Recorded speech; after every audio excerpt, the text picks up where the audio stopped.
penumpukan pemilu istilah saya itu karena serentaknya dibarengkan, serentak dalam arti legislatif eksekutif digabung sekaligus semua pemilu digabungkan menjadi satu, pemilu lokal maupun pemilu nasional.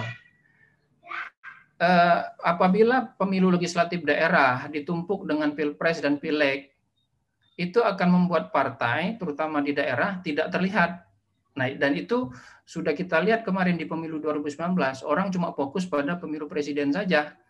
Pemilu legislatif nasional mungkin masih diperhatikan karena terkait langsung dengan pemilu presiden, tapi pemilu untuk tingkat lokalnya, DPRD dan DPRD provinsi dan DPRD kabupaten kota menjadi terabaikan. Dan itu kita bisa lihat bahwa jumlah suara tidak sah untuk pemilu legislatif jauh lebih banyak dibandingkan dengan jumlah suara tidak sah untuk pemilu presiden. Ya, saya lupa persisnya 11% kalau nggak salah. Sementara untuk yang presiden cuma sekitar 3 atau 4%. Kemudian yang kedua, penumpukan pemilu kepala daerah tanpa menyertakannya dengan pemilu legislatif daerah seperti yang akan kita lakukan pada 27 November 2024 nanti itu hanya akan membuat partai hanya menjadi panitia pencalonan. Jadi upaya kita untuk memperkuat demokrasi dengan cara memperkuat partai melalui pemilu itu tidak akan tercapai dengan desain pemilu yang kita miliki untuk tahun 2024 itu. Dan terakhir, penumpukan pemilu yang sekali dalam 5 tahun itu, seperti rencana tahun 2024, itu akan membuat partai kita makin menjadi partai 5 tahunan. Partai kita itu kan lemah sekali hubungannya dengan publik. Salah satu indikasinya adalah identifikasi partai kita sangat rendah, di bawah 15%. Identifikasi partai itu artinya orang yang merasa punya keterikatan dengan partai politik, itu di bawah 15% selama 10 tahun terakhir ini. Itu berarti partai-partai itu lemah sekali hubungannya dengan masyarakat. Padahal untuk memperkuat demokrasi, kita perlu memperkuat hubungan partai dengan masyarakat.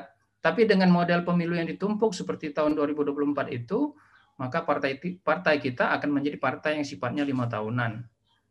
Jadi selain itu bicara soal beban yang sudah dibicarakan oleh Pak Dimas dan mungkin nanti dengan kawan-kawan tadi, dari sudut pandang upaya memperkuat demokrasi dan memperkuat partai, pemilu yang digabung-gabung antara nasional dan lokal, baik secara keseluruhan maupun sebagian itu, membuat demokrasi kita bisa menjadi lemah. Antara lain dengan memperlemah hubungan antara partai dengan masyarakat.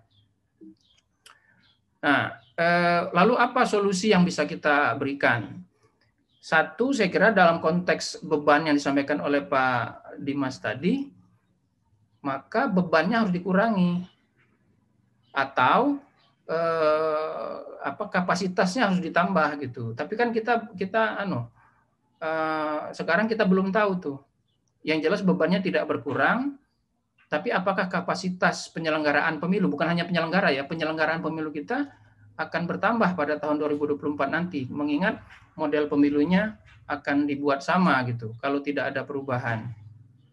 Jadi, dalam perspektif mengurangi beban, sekaligus memperkuat hubungan partai dengan masyarakat dan memperkuat demokrasi, maka saya kira yang paling baik itu adalah pemilu kita dibagi menjadi 2, yaitu pemilu nasional dan pemilu lokal. Pemilu nasional itu adalah pemilu 3 kotak. Pemilu presiden, pemilu DPR, dan pemilu DPD. Pemilu 3 kotak. Jadi pasti bebannya akan sangat jauh berkurang dibandingkan dengan pemilu 5 kotak. Nah, pemilu lokal itu sama dengan pemilu nasional, menggabungkan antara pemilu eksekutif dengan pemilu legislatif.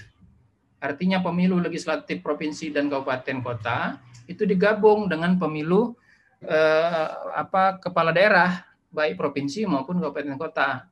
Tapi kita juga sadar kalau hitung-hitungan secara administratif kita kan ada 514 kabupaten kota dan 34 provinsi. Itu berarti menyelenggarakan pemilu secara keseluruhan yang lokal juga akan memberikan beban yang mungkin sangat berat juga. Karena itu pemilu lokal pun menurut saya sebaiknya dibagi menjadi 2 bagian, yaitu pemilu lokal provinsi dan pemilu lokal kabupaten kota gitu. Nah, mengapa dan ini sebetulnya ada dalam opsi yang dibuat dalam keputusan MK yang baru lalu soal konstitusionalitas pemilu 5 kotak yang baru lalu. Yang bisa kita lihat yang baik adalah ada jeda 2 tahun di antara pemilu nasional dan pemilu lokal. 2 tahun itu cukup untuk menyelenggarakan pemilu nasional, karena menurut pengalaman dari teman-teman di KPU itu 1,5 tahun cukup untuk menyelenggarakan pemilu di tingkat nasional, apalagi kalau cuma 3 kotak gitu. Jadi jeda antara lokal dan nasional 2 tahun itu cukup. Nah, karena kita punya waktu 5 tahun, sementara pemilunya ada 3, kalau menurut usulan ini, maka 2 tahun setelah pemilu nasional dilaksanakan pemilu provinsi.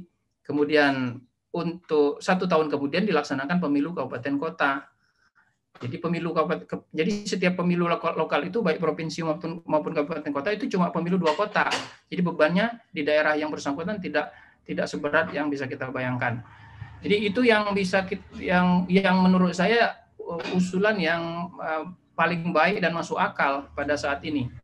Jadi usulan ini adalah usulan opsi kelima dari keputusan MK sebetulnya. Keputusan MK soal pemilu 5 kotak.